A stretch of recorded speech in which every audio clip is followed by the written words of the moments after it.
To the world, the name Woodward was the definition of American royalty.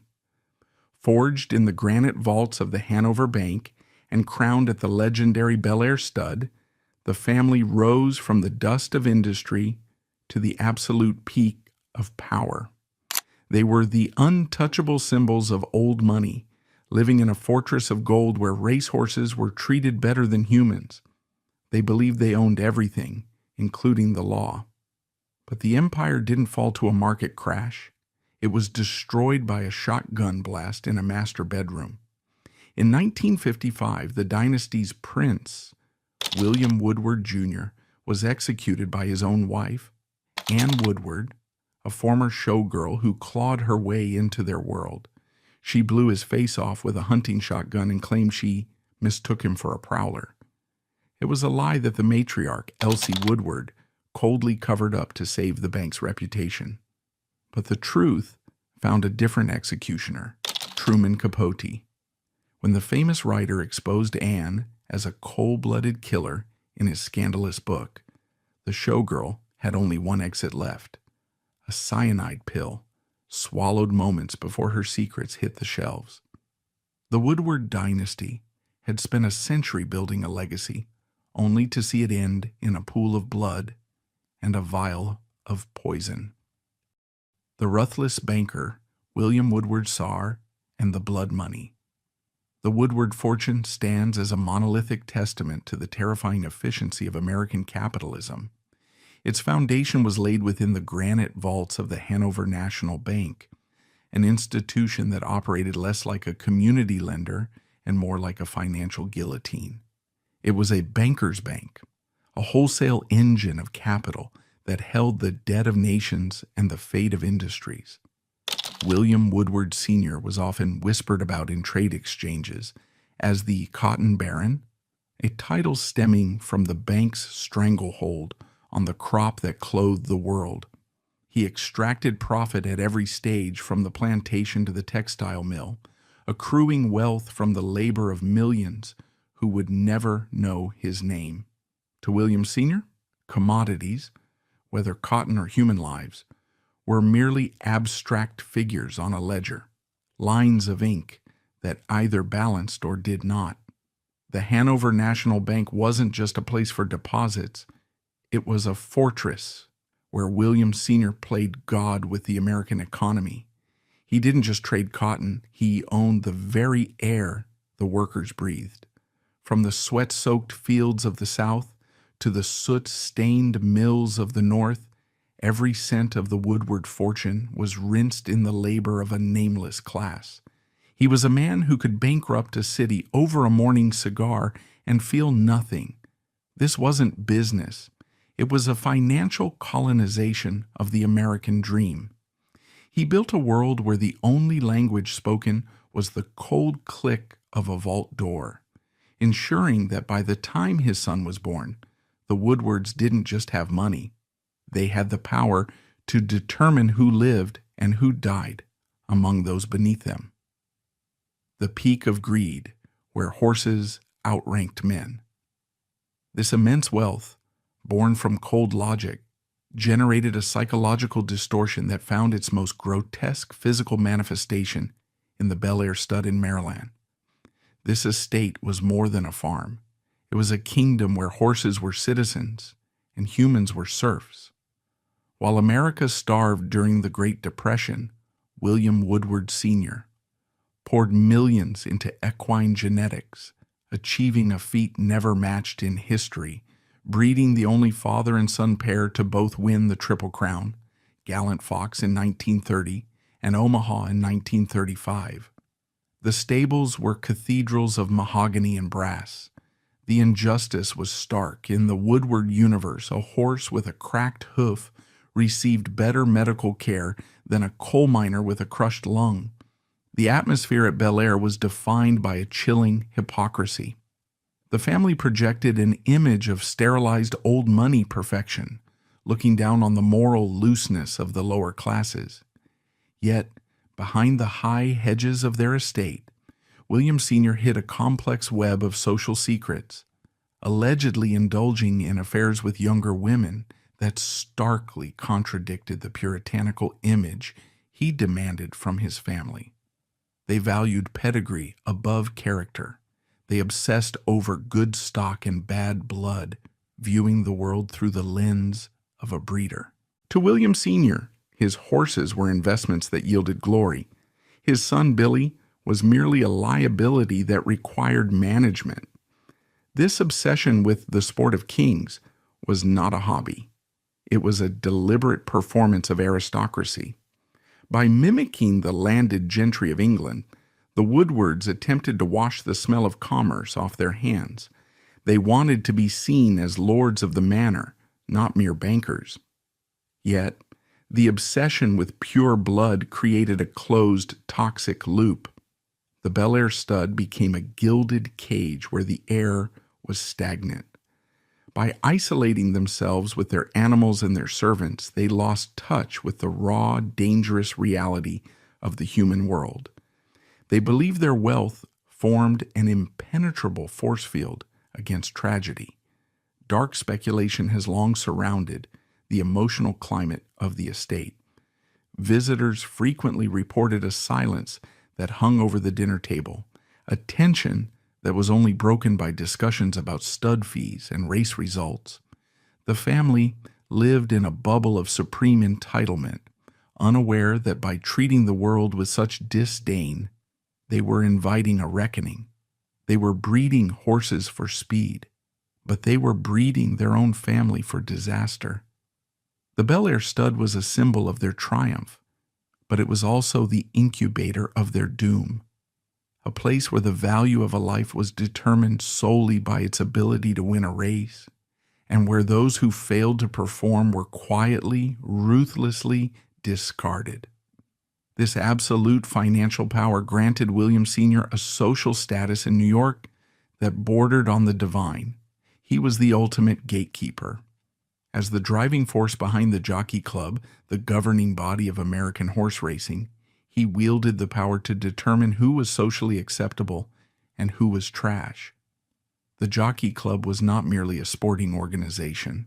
It was the high court of the American aristocracy, a tribunal that decided which families were allowed to breed, race, and mingle. Woodward ruled this domain with an iron fist wrapped in a kid glove. He protected the purity of the club with the same fanaticism he applied to his stables, ensuring that the wrong sort of people, the new money, the flashy, the ethnic, were kept outside the gates. There is a sickening, disgusting hypocrisy in this guardianship. A man whose fortune was built on the ruthless exploitation of commerce spent his life pretending that trade was beneath him, constructing a sterilized bubble where he could play the role of the landed nobleman. But while he was busy guarding the gates of high society, the walls of his own home were beginning to crumble, turning his gilded manor into a private torture chamber for his only heir. The cursed heir, how Billy Woodward was broken by his father. The rumor engine of New York society has long sustained a dark mythology regarding William's personality. Servants and junior associates described a man who had surgically removed his own capacity for warmth. He was a creature of routine and ritual, moving through his townhouses and estates with the cold precision of a clock mechanism. He despised weakness in all its forms, viewing it as a moral failing rather than a human condition. This pathological coldness found its most tragic target in his only son and heir, William Billy Woodward Jr. The war between William Sr. and Billy serves as the psychological blast zone of the entire saga. William Sr. did not want a son, he wanted a clone.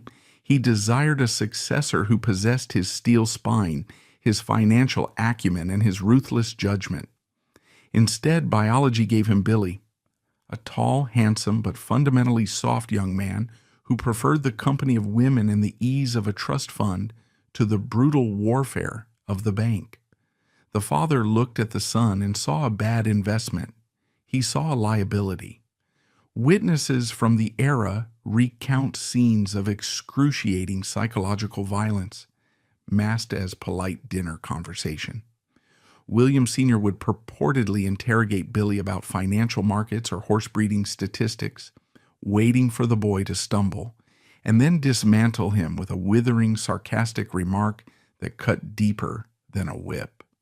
He treated Billy with a disdain that he would never dare show to his prize stallion, Gallant Fox. If a horse underperformed, it was a disappointment of genetics. If his son underperformed, it was a personal insult. This relentless erosion of Billy's self-worth created a vacuum in the young man's soul, a desperate need for validation that would eventually drive him into the arms of a woman who offered him the one thing his father never did: attention. The wealth William Sr. amassed became a weapon used against his own blood. He kept Billy on a financial leash, providing him with a lavish lifestyle, but denying him true independence. Billy lived in his father's houses, spent his father's money, and lived under his father's shadow. This was not generosity, it was control. By ensuring that Billy never had to work, William Sr. ensured that Billy never learned how to survive. He crippled his son with luxury. The irony here is bitter and sharp. The great man of industry, the genius of capital, failed at the most basic biological imperative of parenting. He built an empire to last 1,000 years, but failed to build a son capable of holding it for a single generation. Furthermore, William Sr.'s influence extended into the darkest corners of New York's political machine. Whispers in the smoking rooms of the Knickerbocker Club suggested that Woodward Sr. had the police and the judiciary in his pocket. He operated in an era where the law was a commodity to be purchased, just like cotton futures. If a Woodward got into trouble, the problem didn't go to court, it went away. This culture of impunity is essential to the tragedy. He taught his family that consequences were for poor people. He instilled in them the dangerous belief that the Woodward name was a magical incantation that could banish reality. When William Woodward Sr. died in 1953, the transition of power was less a passing of the torch and more the collapsing of a roof. He left behind a massive, labyrinthine estate and a void that Billy was utterly ill-equipped to fill. The godfather was gone, and the protection he provided vanished with him. The wolves, both social and actual, began to circle. But the most dangerous legacy he left was not the money or the bank. It was the psychological damage he had inflicted on his son. He had hollowed Billy out, turning him into a perfect shell, wealthy, handsome, and completely empty. He had created the perfect victim for a predator who knew exactly how to hunt weak men. The ghost of William Woodward Sr. haunts the narrative not as a specter of fear, but as a monument to the failure of patriarchal power. He proves that you can own the bank, you can own the horses, and you can own the politicians. But if you rot your family from the inside out with coldness and judgment, the gold will eventually turn into lead. He spent his life building a fortress to keep the world out, never realizing that he had locked his son in a cage with a monster, and he had thrown away the key long before the first shot was fired. If William Woodward Sr. was the hammer of the dynasty, his wife Elizabeth Elsie Ogden Kreider. Woodward was the scalpel, cold, precise, and capable of inflicting lethal wounds without ever raising her voice above a whisper. Elsie Woodward, the architect of exclusion, ruled the family with a frozen smile, guarding the Woodward bloodline like an immune system fighting a virus. The power Elsie wielded was distinct from the financial brute force of her husband. Her currency was social access. In the mid-20th century aristocracy, money was ubiquitous, but acceptance was scarce. Elsie guarded the gates of the Woodward bloodline with the vigilance of a biological immune system fighting off a virus. She possessed an innate radar for vulgarity, a term she applied liberally to anyone who chewed too loudly, laughed too freely, or, most damningly, came from nowhere. Her hostility toward the encroachment of the lower classes was palpable. She viewed the rise of new money not just as a social annoyance, but as a moral pollution, a rising tide of sewage threatening to stain the hem of her gown. This pathological elitism found its ultimate target in Ann Eden. When Billy Woodward brought Ann home, a showgirl from Kansas, with a fabricated past and the dust of the radio circuit still on her heels, Elsie did not see a daughter-in-law. She saw a pathogen.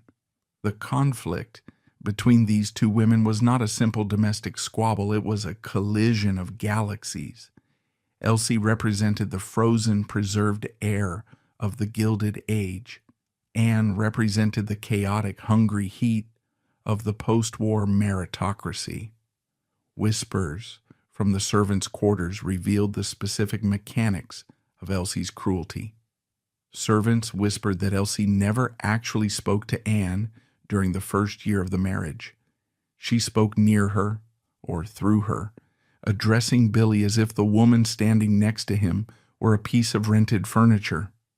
There are stories of dinner parties at the Oyster Bay estate where Elsie would rearrange the seating chart at the last minute to place Anne at the far end of the table, isolated in a Siberia of silence, surrounded by elderly aunts who looked at the former showgirl as if she were a zoo animal. This was psychological warfare conducted with silverware and place cards. Elsie's objective was to induce a state of permanent insecurity in Anne, to remind her with every glance that she was a trespasser who had snuck in through an unlocked window and could be thrown out by security at any moment. The revulsion Elsie felt for Anne was physical. It is said that Elsie would have the rooms aired out after Anne visited, as if the scent of Anne's desperation lingered on the upholstery. She scrutinized Anne's clothing, her accent, and her table manners with a microscopic intensity, waiting for the inevitable slip. When Anne tried to adapt, buying expensive clothes and mimicking the affectations of the elite, Elsie viewed it as a grotesque pantomime, a monkey dressing in human clothes. This rejection was systemic. Elsie ensured that Anne was blackballed from the most exclusive committees and clubs. She poisoned the water of New York society, whispering to her fellow matriarchs that Billy had been trapped by a gold digger.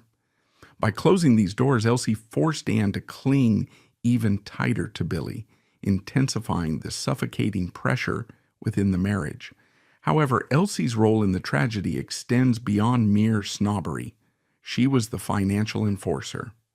Knowing that Billy was weak and dependent on the family trust, Elsie used the purse strings as a choke collar. She kept the couple on a short leash.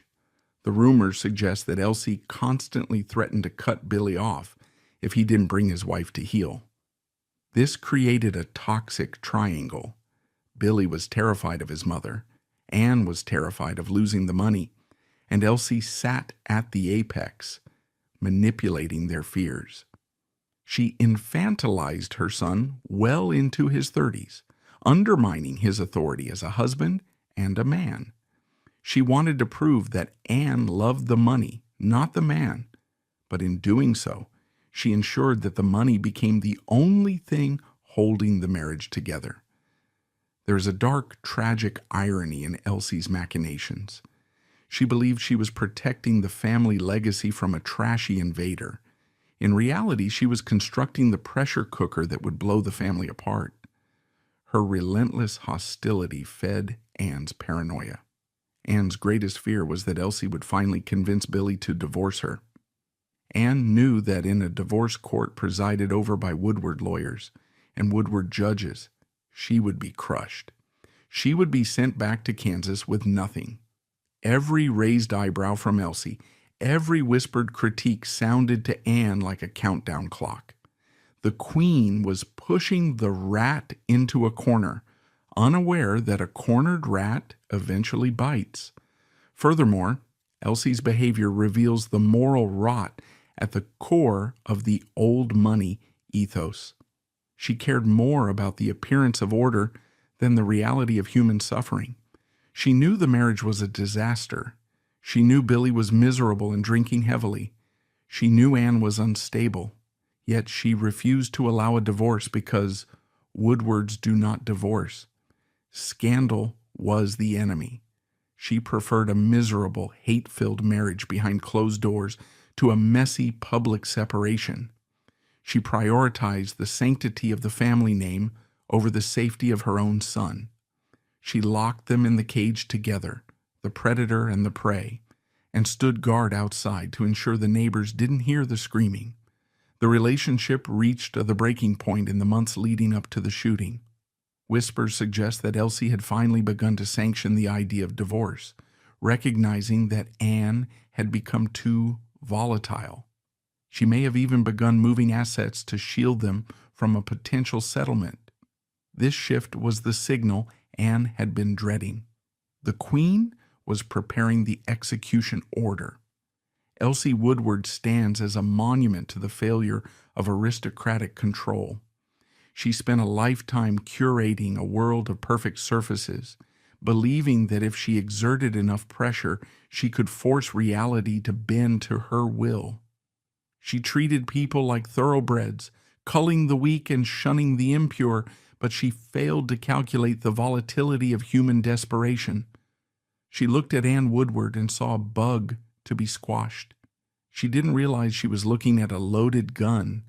The blood that would soon soak the carpet of her son's home was in many ways on her hands.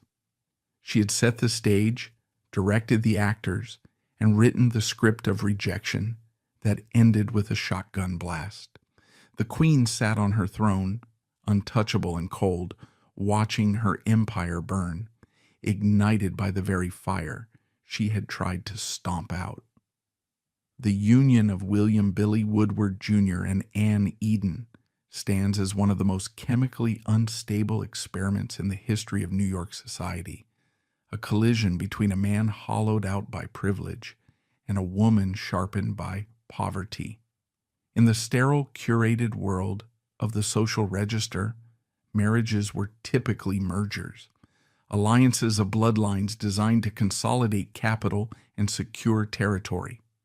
But the wedding of the Hanover heir to the radio actress from Kansas was not a merger. It was a hostile takeover. It was the moment the biological defenses of the old money elite finally failed, allowing a virus of raw, unchecked ambition to penetrate the inner sanctum.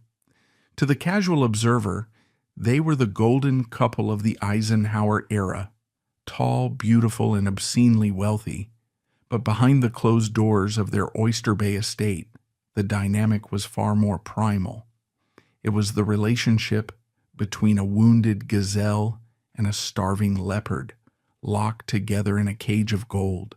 William Woodward Jr., known to the world as Billy, was the tragic prototype of the American Dauphin. Born into a life of suffocating expectations, he was the prince of the dynasty. Yet he possessed none of the ruthless armor of his father or the cold steel of his mother. He was a man-child preserved in the amber of a trust fund. Tall, athletic, and devastatingly handsome, Billy appeared to be the perfect specimen of the master race his father was trying to breed. Yet internally, he was a vacuum.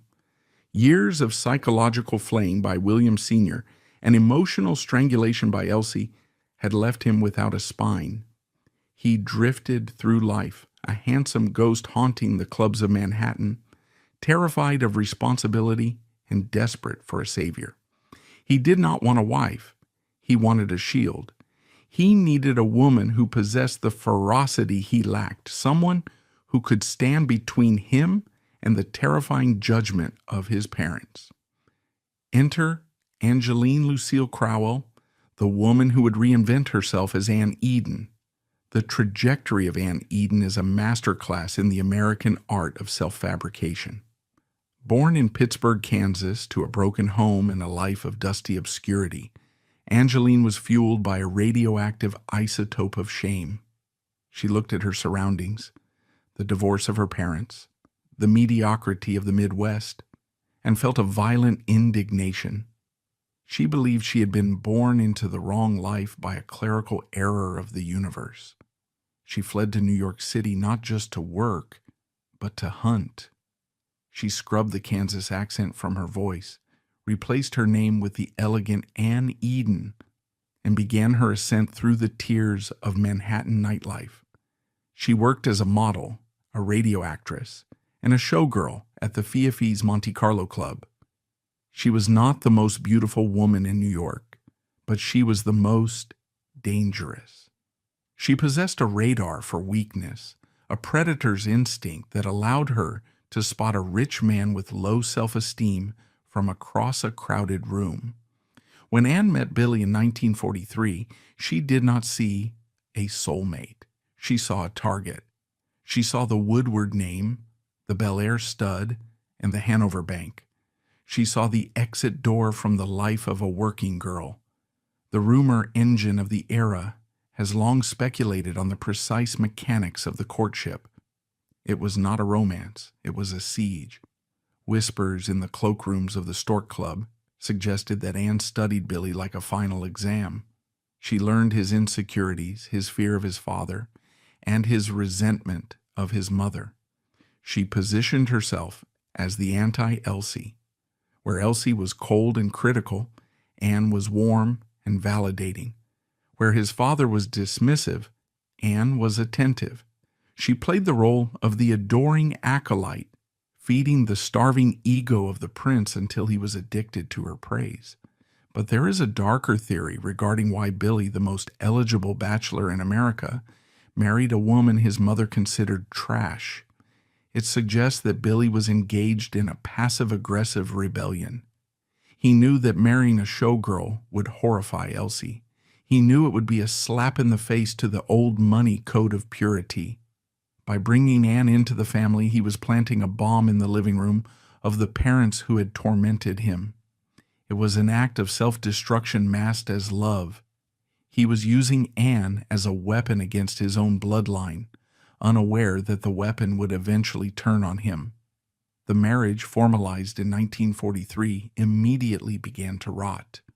Once the ring was on her finger, the mask of the adoring Anne Eden began to slip, revealing the terrified, controlling Angeline Crowell beneath. Anne realized quickly that she had bought a lemon. Billy was not a king. He was a weak, alcoholic boy who wanted to play with his toys. The wealth was controlled by Elsie, and the social status was conditional.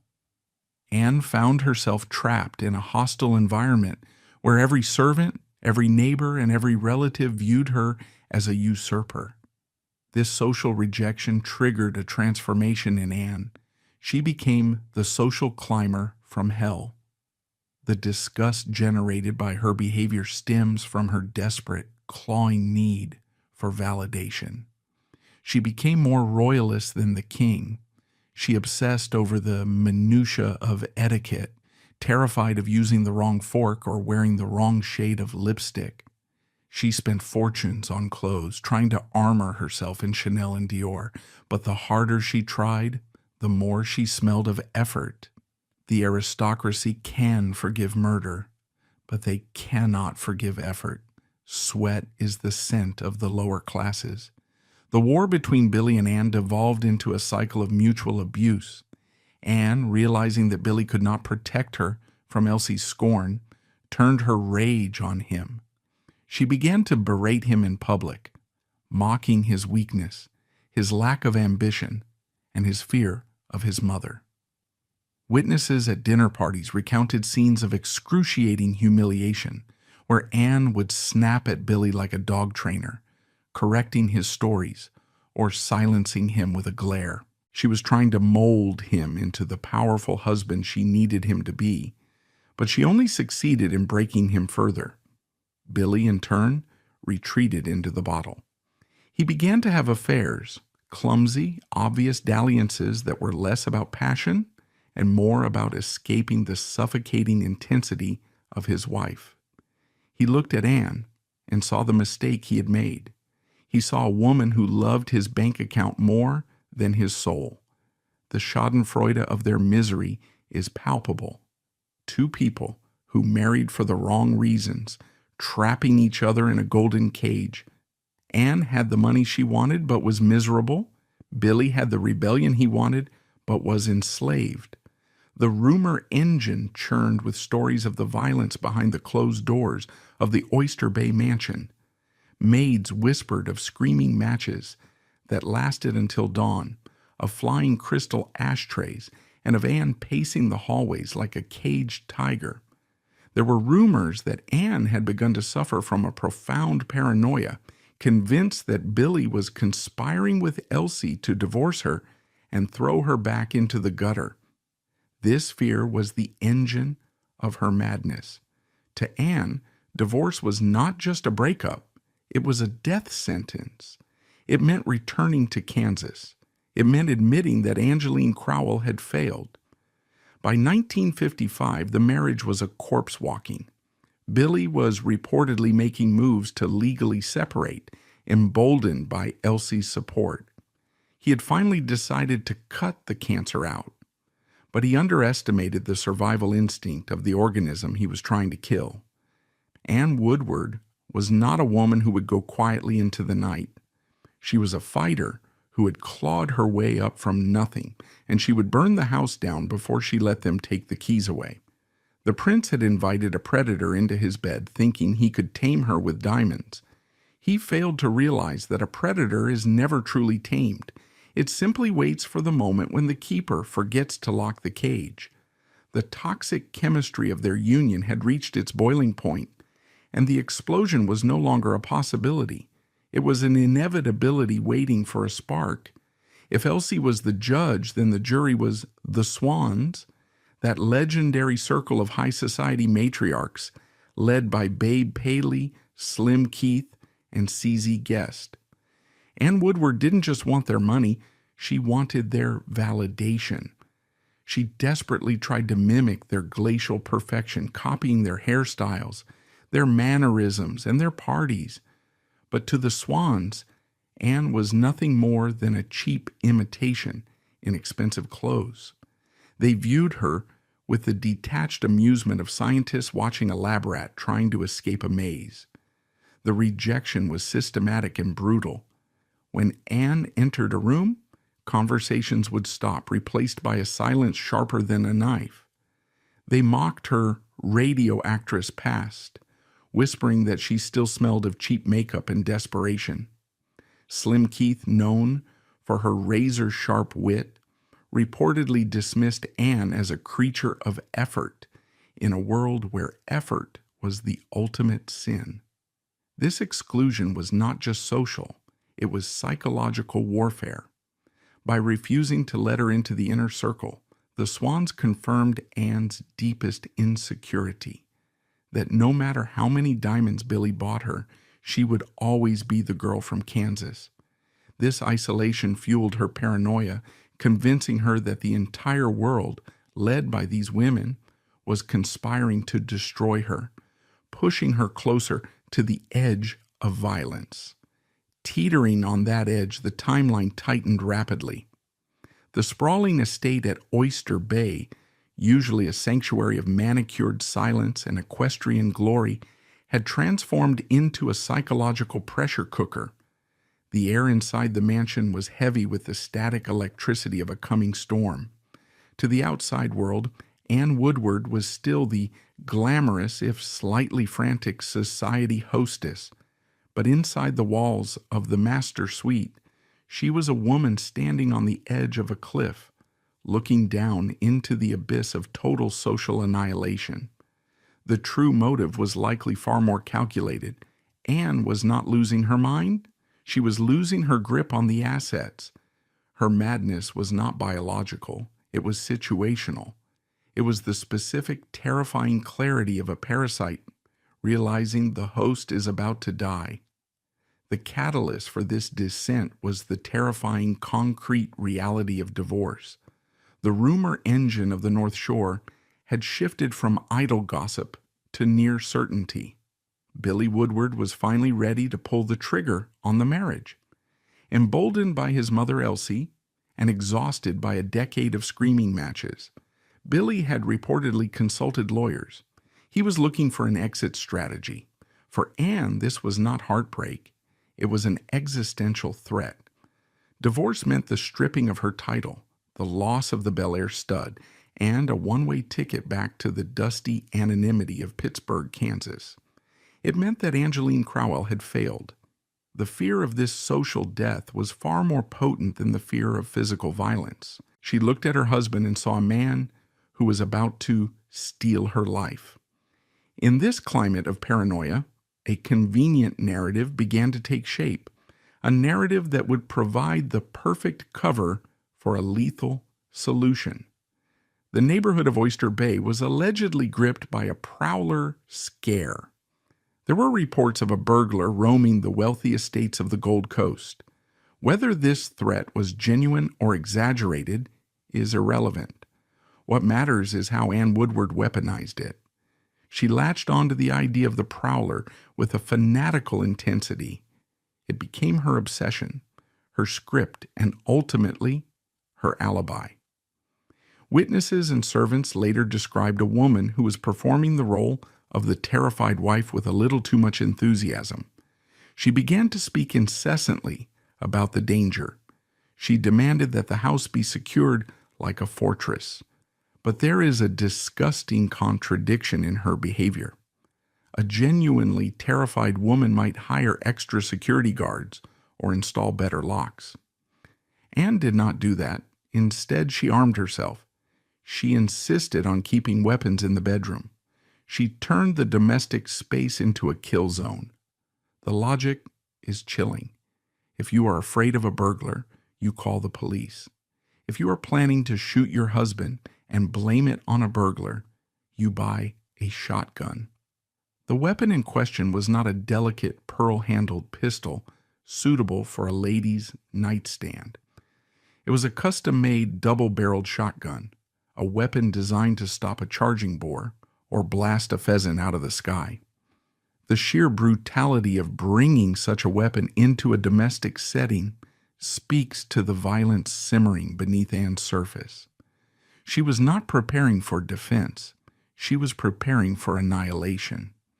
The tension reached its breaking point on the night of October 30th, 1955. The evening began with a masterclass in social hypocrisy, a dinner party honoring the Duchess of Windsor, Wallis Simpson. This event was the Super Bowl of high society. For Anne, it should have been a triumph. She was dining with royalty, the very peak of the mountain she had climbed. But observers at the party noted a manic, brittle energy in her demeanor. She was drinking heavily. Her laughter was too loud, her eyes too wide. She was vibrating with a frequency that made the other guests uncomfortable. She was a woman wearing a mask that was slipping. The war between Billy and Anne at the party was toxic. They sniped at each other, their hatred leaking out in sharp, jagged comments, masked as banter. Billy, tired and drunk, looked like a man walking to the gallows. Anne looked like the executioner growing impatient. The schadenfreude of the scene is dark and heavy. Here were the envied elite, draped in diamonds and tuxedos, eating the finest food, yet trapped in a hell of their own making. The party was a funeral wake for their marriage, but only one of them knew the coffin was already ordered. They returned to the Oyster Bay estate around 1 a.m. The house was dark. The servants had retired to their quarters in a separate wing. The stage was set. Upon entering the house, the couple made a decision that would become the pivot point of the investigation. They went to separate bedrooms. This was not unusual for the aristocracy, but on this night, it was a tactical maneuver. They were separated by a hallway, a no man's land of carpet and shadows. The behavior of Anne Woodward in the hour that followed defies the logic of an innocent panic. According to her later testimony, she was terrified by the sound of the wind, by the creaking of the house. She claimed the prowler fear had seized her. Yet she did not wake the servants. She did not lock her door and hide under the covers. She did not call the local police station to report suspicious noises. Instead, she picked up the shotgun. Imagine the visceral, shocking image. A socialite in a sheer blue negligee prowling the dark corridors of her mansion, clutching a loaded shotgun. She was hunting. She moved through the darkness not as prey, but as a predator. The prowler, in her mind, had become the perfect avatar for her rage. Every creak of the floorboard was a justification. Every shadow was an enemy. But the true enemy wasn't a burglar climbing in the window. It was the man sleeping in the room across the hall. The man who held the keys to the bank vault. The man who wanted to leave her. The rumor engine has generated a persistent, darker theory about this interval between 1 a.m. and 2 a.m. It suggests that Anne was not merely reacting to noises. She was waiting for Billy to wake up, waiting for a movement, waiting for the silence to be broken so she could break it further. Did she pace the hall to work up the nerve? Did she stand outside his door, finger on the trigger, rehearsing the scream she would release after the shot? The line between paranoid delusion and cold-blooded calculation vanishes in that hallway. There is a theory that Paul Worths, the actual neighborhood nuisance who would later be arrested, was indeed nearby that night. But Anne likely never saw him. She didn't need to see him. She only needed the idea of him. The concept of the intruder gave her license to kill. It turned a murder into an accident. It turned a wife into a victim. The unhinged moment of bang bang Anne Woodward. As the clock ticked toward 2 a.m., the house settled into a heavy silence. The dog, a poodle named Sloppy, reportedly barked. Or perhaps it didn't. Perhaps the only sound was the thumping of Anne's heart as she gripped the cold steel of the barrel. She was standing on the precipice of history. One pull of the trigger would solve the divorce problem. One pull would silence the mother-in-law. One pull would secure the fortune. The paranoia had done its work. It had stripped away her morality and left only the survival instinct of the cornered animal. The showgirl from Kansas was about to perform her final, most deadly act. The curtain was up, the lights were out, and the gun was loaded. At exactly 2 a.m., that gun went off. The hallway outside William Woodward Jr.'s bedroom became the 0 point of an explosion that would splatter the family reputation across the front pages of every newspaper in the Western world. Until this moment, the violence in the Woodward marriage had been psychological. Screams, whispers, shattered glass. Now it was kinetic. The tension that had been pressurized by Elsie's judgment and Anne's paranoia finally found its release valve in the twin barrels of a custom-made shotgun. The physics of the event are grotesque in their simplicity. William Billy Woodward Jr. stepped out of his bedroom door. He was naked, or perhaps wearing flimsy pajamas, defenseless and groggy, likely awakened by the sound of his wife pacing or the dog barking. He was not an intruder. He was not a shadow. He was the master of the house, moving through his own domain. Standing less than 10 feet away in the gloom of the corridor was Anne Woodward. She did not call out a challenge. She did not ask, "Who is there?" She did not fumble for the light switch to illuminate the face of the prowler she claimed to fear. She raised the weapon. She pulled the trigger. The sound of a 12-gauge shotgun discharging in a confined indoor space is not a bang. It is a concussion. It is a deafening, chest-compressing roar that sucks the air out of the room. But the sound was secondary to the devastation of the impact. The forensic reality of the wound was horrifyingly absolute. This was not a clean, cinematic death. The shot did not strike Billy in the chest or the shoulder. The cluster of lead pellets struck him directly in the face. The description of the trauma is necessary to dismantle the romanticized notion of a tragic accident. The blast obliterated the identity of William Woodward Jr., the face that had been photographed at the Stork Club, the handsome, weak jawline that resembled his father's, the eyes that had looked so fearfully at his mother. All of it was erased in a fraction of a second. The impact turned the head of the millionaire heir into a red mist. The pellets tore through bone, cartilage, and brain matter, exiting the back of the skull and embedding themselves in the expensive wainscoting of the hallway. Billy did not die instantly in the sense of a peaceful cessation of life. He was biologically deactivated.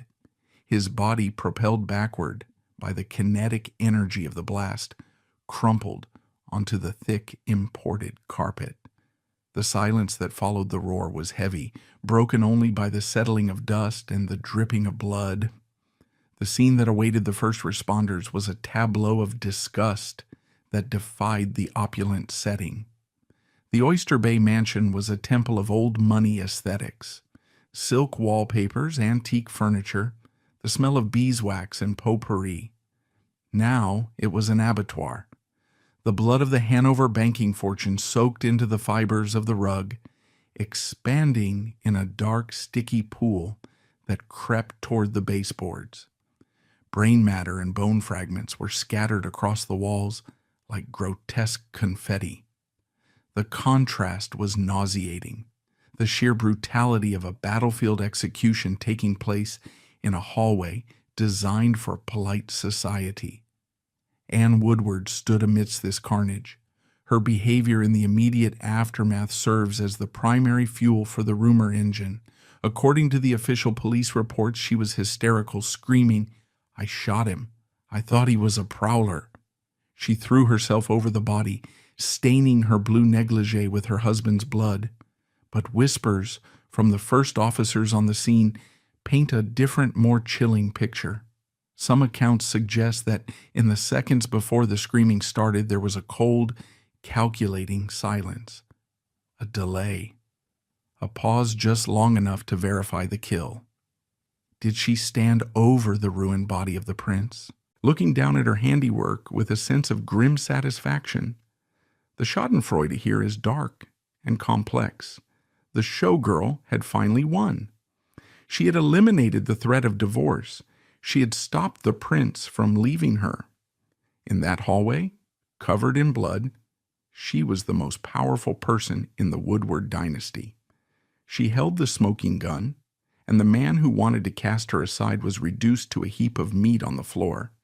When the Nassau County Police arrived, they walked into a scene that had already been contaminated by the chaos of wealth. The servants were weeping. The family doctor was summoned before the medical examiner, a classic maneuver of the elite to control the narrative. But the cops, hardened men who had seen domestic violence in the tenements, smelled a rat. They looked at the body, they looked at the gun, they looked at Anne. The forensic anomalies were glaring. The angle of the shot suggested Billy was standing upright, facing her. If he was a prowler, why didn't he duck? Why didn't he shout? If she was terrified, why didn't she fire a warning shot? Why aim for the head? The precision of the violence suggested rage, not panic.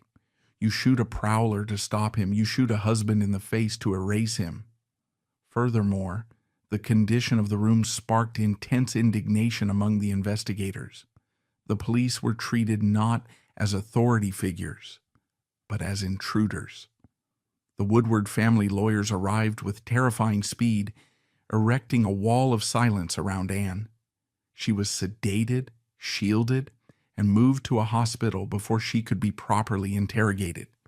In a poor neighborhood, Anne would have been handcuffed, dragged to a cell, and charged with manslaughter by sunrise. In Oyster Bay, she was treated as the victim.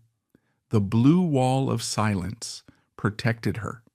The blood was still wet on the floor, and the cover-up had already begun. The rumor engine also churned with the story of the second shot. The shotgun was a double-barreled weapon. Anne fired both barrels. One hit Billy, the other went wide, striking the wall. The defense claimed this proved her panic. She was just blasting away in the dark. But forensic skeptics have argued a darker theory. The second shot was the alibi shot, a calculated miss to sell the story of uncontrollable fear. A single shot to the head looks like an execution. 2 shots, one wild, looks like a terrified woman defending her home. As Billy's body was zipped into a bag and wheeled out of the mansion he had inherited but never truly ruled, the transformation of the house was complete. It was no longer a home. It was a crime scene. The smell of cordite and copper lingered in the air, overpowering the scent of fresh flowers. The red room, the bloody hallway, became a stain on the family history that no amount of money could scrub away. The death of Billy Woodward was not a tragedy. It was a biological necessity of the toxic system they had built. The predator, Anne, had devoured the prey, Billy. The strong had culled the weak. The violence was the physical manifestation of the hatred that had festered in the marriage for a decade. Anne Woodward had solved her problems with a 12-gauge solution. She was now the widow Woodward. She had kept the name. She had kept the house. She had kept the money. All it cost was the face of the man she had promised to love and cherish. Yet, despite the carnage, the law decided to look the other way. The official legal verdict regarding the death of William Woodward Jr. is accidental shooting, a sanitized, polite conclusion stamped by a grand jury that was deferential to the Woodward name and orchestrated by the most expensive lawyers in New York. However, the forensic files and the persistent rumor engine of the era scream a different, far darker truth. The accident theory relies on the premise that Anne Woodward was a hysterical, terrified woman acting on instinct. But a deeper analysis of the timeline, the motive, and the mechanics of the event suggests a chilling alternative. The shooting was not a tragedy of errors. It was a masterpiece of opportunistic execution. It was a 2 birds with 1 stone scenario, where Anne utilized a neighborhood panic to solve her impending divorce problem with a single trigger pull. This hypothesis begins with the motive, which fuels our indignation. In October 1955, Anne Woodward was facing a financial and social death sentence. The divorce was no longer a threat, it was an itinerary. Billy was preparing to leave her. Under the strict laws of the time and the prenuptial protections of the Woodward Trust, a divorced Anne would be cast out of the kingdom. She would lose the Oyster Bay estate, the Bel Air stud, the access to the bank accounts, and the title of Mrs. Woodward. She would be returned to the status of Angeline Crowell, the aging showgirl from Kansas, tainted by scandal and stripped of her armor. But a widow retains everything. A widow keeps the name. A widow inherits the trust fund. A widow garners sympathy rather than scorn. The cold calculus of survival dictated that Billy was worth infinitely more to her dead than alive. Alive, he was a liability who was about to fire her. Dead, he was a saint whose memory would secure her financial future. Enter Paul Worths, the prowler. The existence of Paul Worths is the linchpin of the dark hypothesis. Worths was a real person, a petty criminal who had indeed been burglarizing homes in the area. He was later arrested and confessed to being near the Woodward estate on the night of the shooting. For the defense, Worths was a gift from God, the tangible proof of Anne's fear. But for the cynical investigator, Worths was not the cause of the shooting. He was the excuse. The rumor engine suggests that Anne did not need to see Worths to use him. She simply needed the narrative of him. The neighborhood gossip about a burglar provided the perfect stage directions for her performance. She stoked the fear in the days leading up to the murder, ensuring that everyone, the servants, the friends, Billy, knew she was terrified. She was laying the psychological groundwork for an alibi. By establishing a baseline of hysteria, she ensured that any violence she committed would be viewed through the lens of panic rather than malice. The mechanics of the shooting itself dismantle the panic defense and evoke a profound sense of disgust at the calculation involved. Consider the lighting. The hallway was dark. If Anne were truly afraid of a stranger roaming her house, the human instinct is to flood the zone with light, to flip switches, to see the threat. Darkness favors the ambusher, not the defender. By keeping the hallway dark, Anne created the perfect kill zone. The darkness allowed her to claim "I didn't see who it was," while simultaneously hiding her own intent. It gave her plausible deniability. She didn't shoot Billy, she shot a shadow. Furthermore, the silence is damning. A terrified homeowner screams. They shout, "Get out," or "I have a gun." They call for help. Anne did none of these things. She moved with the silent lethality of a hunter stalking prey. She waited in the gloom, weapon raised, knowing that the door across the hall would eventually open. When Billy stepped out, she did not hesitate. There was no warning shot. There was no hesitation to verify the target. She fired directly at the head. This is not defensive shooting. This is an assassination. The aim was not to neutralize a threat.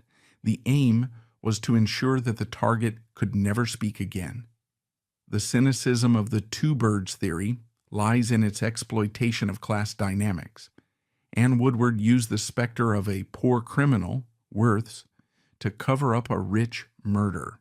She knew that the police and the public were primed to believe that a scary, lower-class intruder was the villain.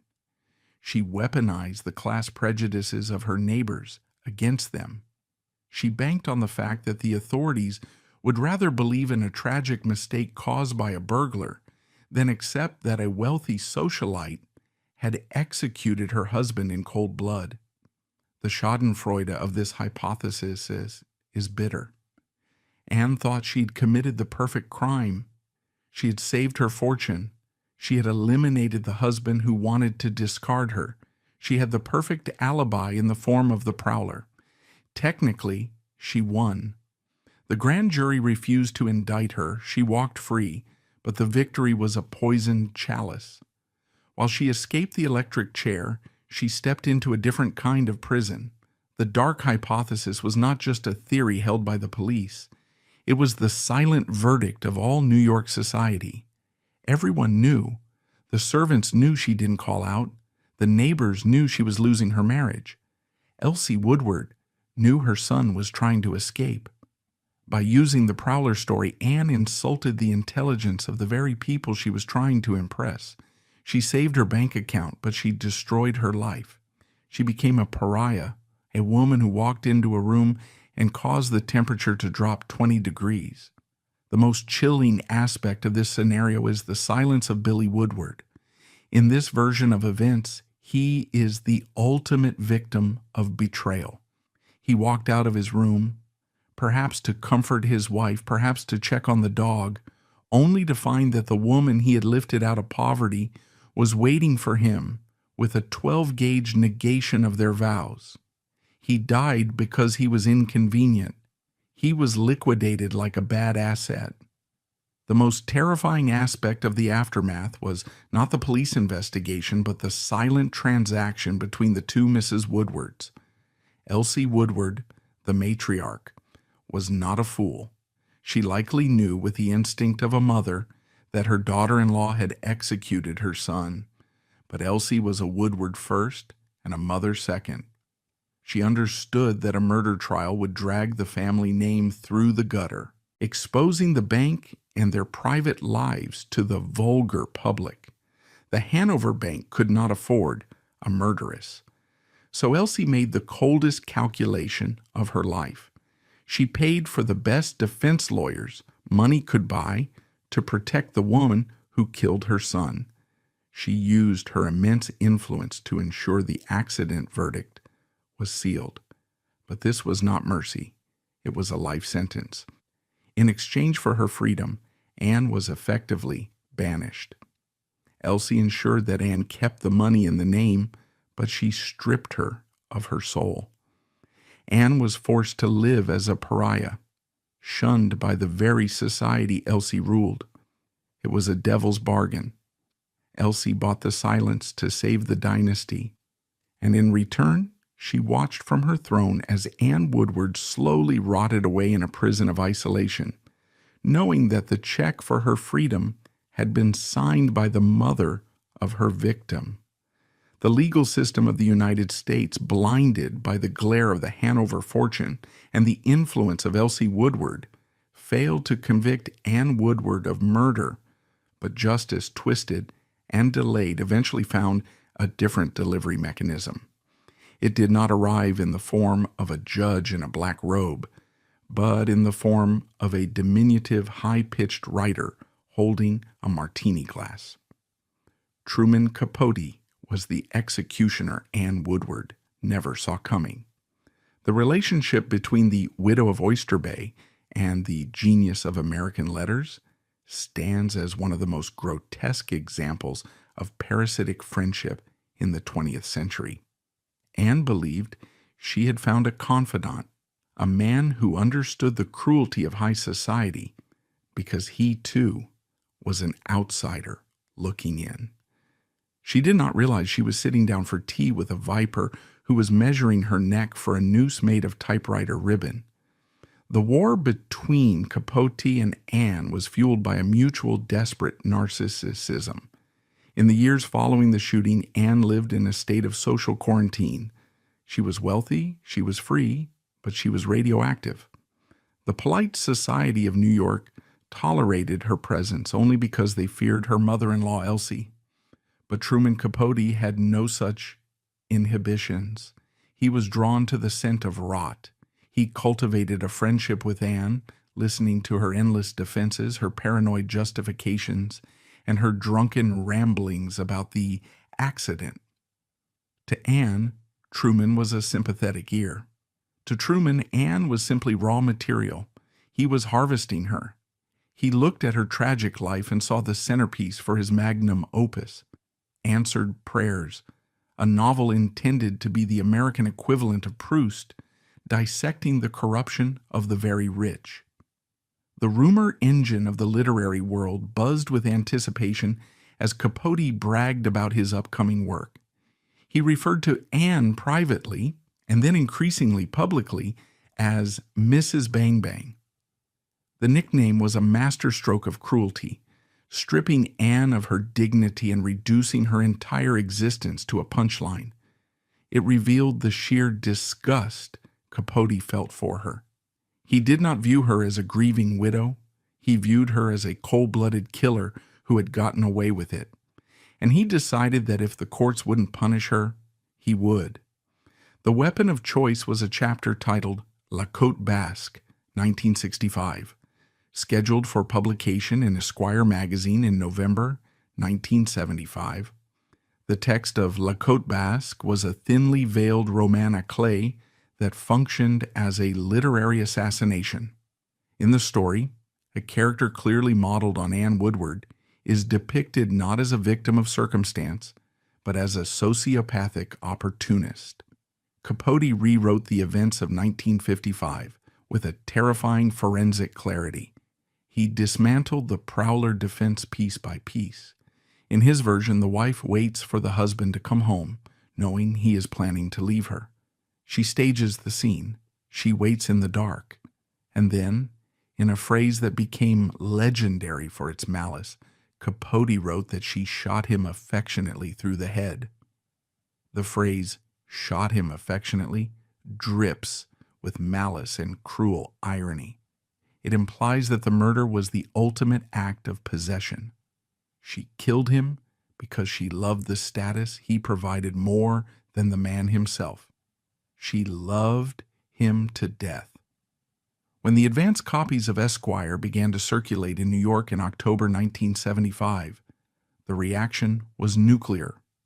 The Swans, Capote's circle of high society women, were horrified, not because they sympathized with Anne, but because Capote had violated the omerta of their class. He had put the secrets in print. But for Anne Woodward, the impact was terminal. The publication meant the end of her fragile social quarantine. She was no longer just the woman rumored to have killed her husband. She was now the confirmed villain of a national bestseller. The article validated every whisper, every side-eye, every snub she had endured for 20 years. It stripped her naked in the town square. The mental collapse of Anne Woodward in those final days of October 1975 was rapid and absolute. She was 60 years old, her beauty fading, her sons distant, and her reputation about to be incinerated. She knew that once the magazine hit the newsstands, the staring would stop being polite. The silence would turn into shouting. She faced a future of total isolation, pursued by the mocking laughter of Truman Capote. On the night of October 10th, 1975, just days before the magazine's official release, Anne Woodward made her final move. She did not call a lawyer to sue for libel. She did not call a friend for comfort. She retreated to her apartment on Fifth Avenue, a fortress of loneliness purchased with blood money, and prepared a cocktail that would solve her problems just as permanently as the shotgun had 20 years earlier. The agent of her departure was cyanide. The presence of cyanide in her possession is a detail that evokes a profound chill. Cyanide is not a common household poison. It is a tool of spies and captured soldiers, a break glass in case of emergency exit strategy. Its existence suggests that Anne had been living with the possibility of self-destruction for years. She had kept the pill like a talisman, knowing that one day the walls would close in. The physiological reality of cyanide poisoning provides a grim counterpoint to the glamour of her life. It causes histotoxic hypoxia, a violent, suffocating shutdown of the body's ability to process oxygen. It is not a gentle drifting away. It is a biological seizure. Anne Woodward died alone, convulsing in her luxury apartment, killed by the same toxic need for control that had led her to the hallway in Oyster Bay. She killed herself to rob Truman Capote of his satisfaction. It was a preemptive strike. By dying before the public could read the story, she reclaimed the narrative for one final moment. She delivered the ultimate no comment. However, the schadenfreude of the situation is double-edged. Anne's suicide was interpreted by the world not as a tragedy, but as a confession. Innocent people fight back, guilty people swallow poison. By killing herself, she effectively signed the confession she had refused to sign in 1955. The cyanide verdict was unanimous, guilty. But the Woodward tragedy did not end with Anne. The curse, which is merely a romantic name for the radioactive fallout of trauma and neglect, continued to burn through the bloodline. The true victims of this war were the children, William Woody Woodward III and James Jimmy Woodward. These two boys had slept down the hall while their mother blew their father's face off. They were raised by the steel butterfly, Elsie, and the black widow, Anne, in a house built on lies. The fate of the sons is the source of the deepest indignation in this dossier. They never stood a chance. Jimmy Woodward, the younger son, succumbed to schizophrenia and a life of psychiatric institutionalization, his mind shattered by the unspoken horrors of his childhood. He jumped from a window in 1976, just a year after his mother's suicide, though he survived the fall physically broken.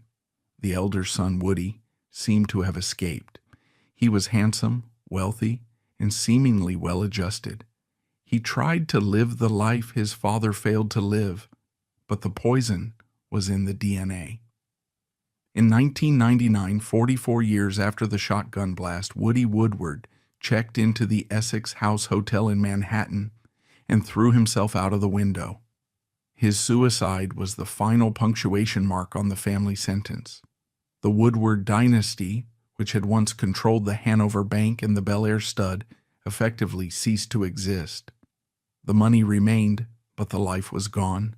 The estate in Oyster Bay, the racing trophies, the society pages, it all ended in a pile of broken bodies on the pavement and a corpse filled with cyanide.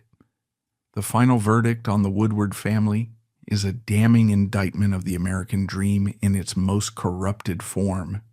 They proved that you can buy the law, you can buy silence, and you can buy entry into the most exclusive rooms on earth, but you cannot buy an escape from the truth.